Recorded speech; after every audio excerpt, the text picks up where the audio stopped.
Yeah, I know I'm a little bit late to the party, but I still wanted to give my 2 cents on this. Today, I am going to be taking a look at every single UFC division and predicting who the champion will be by the end of 2025. Hello, everybody, and welcome back to another video. If you are new here, my name is Kyle. I am your guy with too many YouTube channels. Guys, let's just get into it. Let's get started. So, I have the UFC rankings right now at the time of recording this video. It is January 8th before the first fight card, so I still believe that I have time to have a say in this. Let's start with Alexandre Pantoja. I already can't see him being too active throughout the year. I don't see anybody really that beats him. Like, Royval has potential, Moreno has potential, but are they going to do these rematches? No. The only people that could possibly fight him is maybe Manel Cat, maybe Tatsuro Taira, maybe Kai Kara France, but do any of these guys beat Alexandre Pantoja?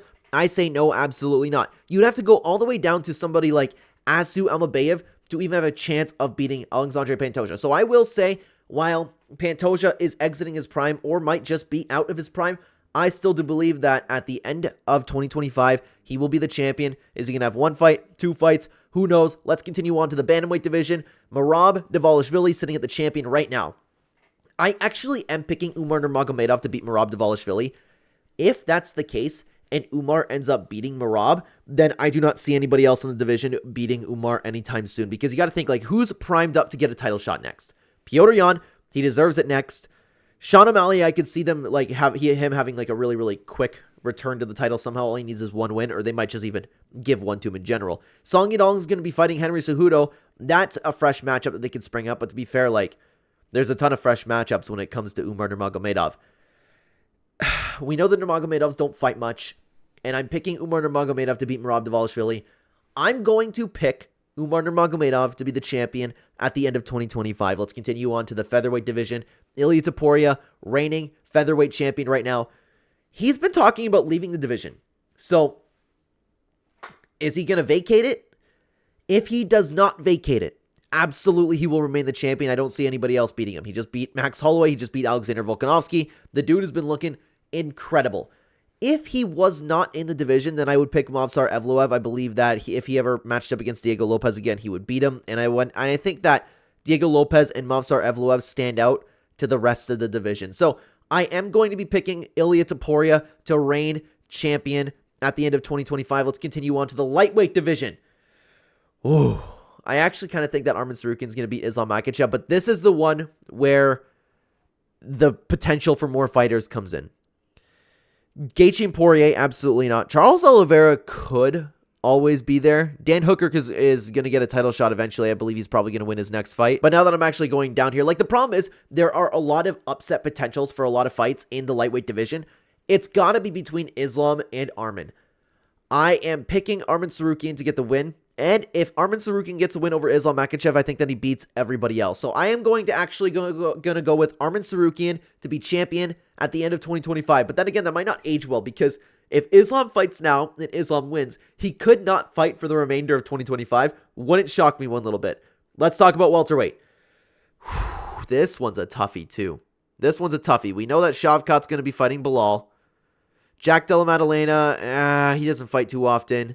Joaquin Buckley fights very often. E. Machado Gary fights very often. But I don't see anybody else. Like, Carlos Prates isn't going to make it that far in 2025. He has potential. Ooh. Bilal Muhammad could very well just beat Shavkat Rakhmonov. And if he does, he's probably going to beat Buckley. He's probably going to beat Ian. I don't know. Actually, hot take. I would pick Ian Gary to beat Bilal Muhammad. Ooh. But who's going to get the title fight? This one's a very, very, very, very tough one. It's weird to see Kamaru Usman with a number 3 by his name. I'm going to give Shavkat Rakhmonov. I'm going to pick him to be the champion at the end of 2025 because I think while Bilal could beat him, I think that the UFC would rather have Shavkat Rakhmonov win, and he's going to take on maybe like a Jack Della Maddalena after that if he wins his next fight. Maybe they could give it to Joaquin Buckley or Ian Machado Gary, but I don't think they're going to get a title fight in 2025. So I am going to pick Shavkat Rakhmonov. But guys, before we talk about the other divisions in the UFC, I want to stop you for just a second. If you're enjoying this content so far, hit like and subscribe to the channel. Plus, check the link tree and the actual links in the description down below. We make a ton of content, whether that be variety content, gaming content, or talking about movies and shows. I'd love to have you over on any other channel, guys. Let's continue on over to the next division. Middleweight being Dricus du Plessis. I'm going to continue picking Dricus du Plessis. I think he's going to be champion by the end of 2025. I think that he beats Sean Strickland again, and I'm not going to count on Khamzat Chimaev to make it to the octagon. If Khamzat Chimaev fights Dricus Du Plessis at this point has plot armor, so who knows? He could probably get the win, but I know that like that's his biggest risk to lose, because if he fights Israel Adesanya, Robert Whittaker, Nasruddin Imavov, Kyle Baraujo, if he gets a title shot, I'll pick him over Dricus Du Plessis. I believe that Kyle Baraujo will be a champion down the road. But other than that, Dricus Du Plessis, I'm picking to be the champion by the end of 2025. Light heavyweight. Alex Pereira is going to lose one of these days. The question is it going to be against Magomed Ankalaev? Is he actually going to get the title fight? I don't know. That's a toughie, man. Ooh. Carlos Ulberg has some serious potential. Ugh. But Carlos Ulberg, we still have questions about. They can't deny Magomed Ankalaev forever, right? They can't. But even then, I'm not sure that he would beat Alex Pereira. But Alex Pereira's big upset knockout loss is coming soon. I don't know who that'll be against. This is the toughest division to pick, in my opinion. I'm going to go for a crazy curveball this time around. Okay? Carlos Ulberg. I'm going to pick Carlos Ulberg to be champion by the end of 2025. Something's going to happen with Magomed. They're not going to give him the fight. They're going to say he's ducking it. Something along those lines. Okay? Let's say that happens. Even then, if Magomed strikes against Pereira, which I could very well see being the case, Pereira is a better striker than Magomed Ankalaev, and it would not shock me if he actually got past him. Plus, the judges will rob him if it's a fairly close fight. Alex Pereira remains champion. He beats another fighter, like maybe he rematches Jamal Hill. He'll get the win there. They give him Carlos Ulberg, and then that's finally the time where he gets clipped. Strong prediction from me to pick Carlos Ulberg. I am not confident in that whatsoever, but that is going to be my prediction. And let's talk about heavyweight. How long can John Jones hold on to the belt for? He's got to retire, right? He's got to.